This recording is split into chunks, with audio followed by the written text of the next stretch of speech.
제가 거듭 이야기하지만은 총선이 이대로 여권이 대패하고 나면요, 그야말로 대한민국의 경제가 왕창 무너질 거라고 저는 보고 있습니다.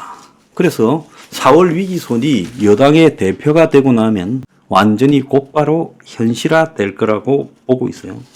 오늘 보면 GDP 대비 가계빚이 100% 아래로 떨어질 걸로 보이는데 기업 빚이 급증하고 있다는 겁니다.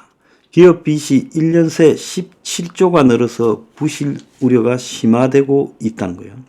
부동산은 대출 억제로 가계빚이 좀 줄었는데 기업 빚이 지금 급속도로 늘어나고 있다. 자, 저축은행 업계는 단기 순손실이 5,559억, 9년 만에 적자다. 그래서 금감원이 지금 현장 점검까지 나서고 있는데, 이 부동산 PF의 대손 충당금 급증이 원인이라고 합니다. 작년 79개의 저축은행 중에 41곳에서 단기 순손실이 발생했다는 거예요. 연체 채권 정리 경공매 적극 유도를 하고 있지만은 이게 답이 되겠느냐라는 의문까지 나오고 있어요. 지금 연체율이 새마을금고에서 급증을 해서 지금 금감원이 8일부터 건전성 조사를 하고 있다. 연체율이 2년 새 2.5배로 상승을 했고, 뱅크런과 부동산 PF 여파에 작년에 순이익이 95% 급감을 해서 금융위원회에서 새마을금고 전담 감시팀을 신설했다. 그러니까 양문석이 같은 사람도 새마을금고에 가서 사업자 대출을 받지요. 자, 국민들이요, 투기 성향이 더 강해지고 있어요. 정시가 살아나니까 B2가 확산된다. 한 달 새 1조 급증, 총 19조다. 이제 주식 투기까지도 지금 활성화되고 있어요. 물론 좌파 성향 단체지만은 경실련과 이 시사저널이 공동으로 기획을 해가지고 지금 역대 공공사업 중에 최악의 사업이 뭐냐니까 1위가 새만금 스카우트 잼버리고 2위가 서울 김포 통합, 그리고 3위가 4대강 사업, 4위가 레고랜드, 5위가 가덕도 신공항이라고 이야기를 하고 있습니다. 이 자체에 대해서 저는 전혀 부정하지 않아요. 잘못된 개발로 이익은 사유화되고 손실은 사야 된다라는 것도 맞는 이야기예요.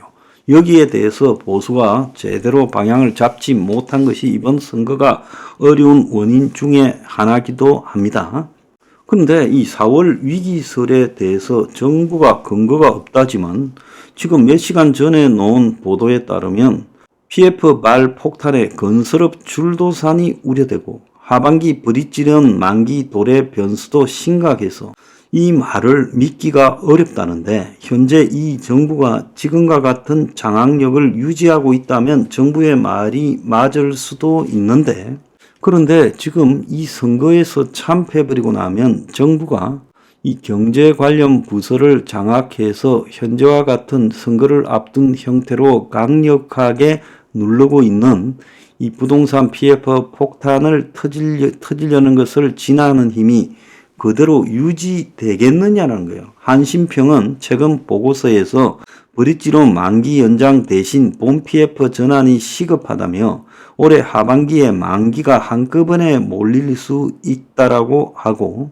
지난해 9월 말 기준 브릿지론의 56%가 대출을 내준 지 1년 반이 지난 사업장이고, 이런 브릿지론이 본 PF로 전환돼야 착공 분양이 이어지는데 사업장이 완전히 멈춰져 있고, 건설사 20곳의 PF 보증이 지난해 말 기준으로 30조고 전년 대비 15.6%가 증가해서 미착공 브릿지론이 여전히 문제가 심각하다는 거예요.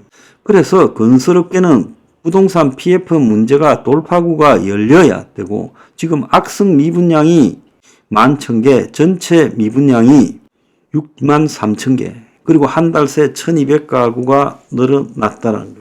작년만 해도 올 하반기가 되면 부동산 시장이 회복될 거라는 희망 고문이라도 있었는데 현재는 이게 어떻게 될지 전혀 알 수 없다는 거예요. 그래서 고금리 장기화가 되고 있고, 이 고금리가 내려올 가능성이 거의 없죠.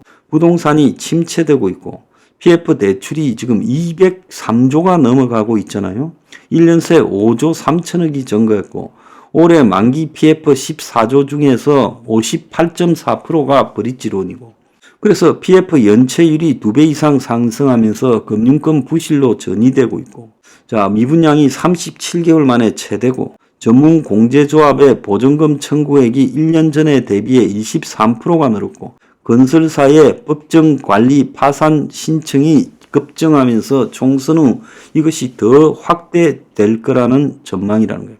그래서 정부는 근거 없다고 일축하고 진화에 안감 힘을 쓰고 있지만은 위기설에 대해서 근거 없는 이야기다. 솔직히 뭘 말하는지 모르겠다고 금융위원장, 금감원장 하는 총재가 말하지만은 이들부터 총선이 잘못되고 나면 정말로 지금과 같은 입장을 유지할 건가가 의문이라는 거예요. 그래서 지금 이 곳곳에 이 총선 패배 시에 나타날 부동산 PF 폭탄이 우려되고 건설에서 금융시장으로 전이될 거라고 지금 하고 있다는 거예요. 우리가 153조 6천억이라고 부동산 PF를 말하지만 이게 203조라고 이야기를 하잖아요. 관리형 신탁이나 건설회사의 보전까지 포함하면요.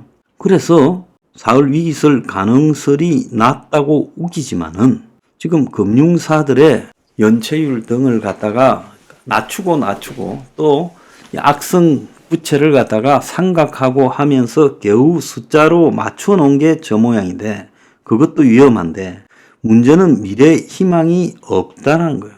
자, 레고랜드 사태 이후에 지금 계속 자금 갱색이 이어지고 있고 미분양은 급증하고 PF 대출은 답이 안 나오고 있고 그래서 건설업계가 더 나아질 희망이 없는 상황에서 4월 총선 고비만 넘기자라고 하는데 그걸 넘긴 뒤에 답이 없다라는 거예요.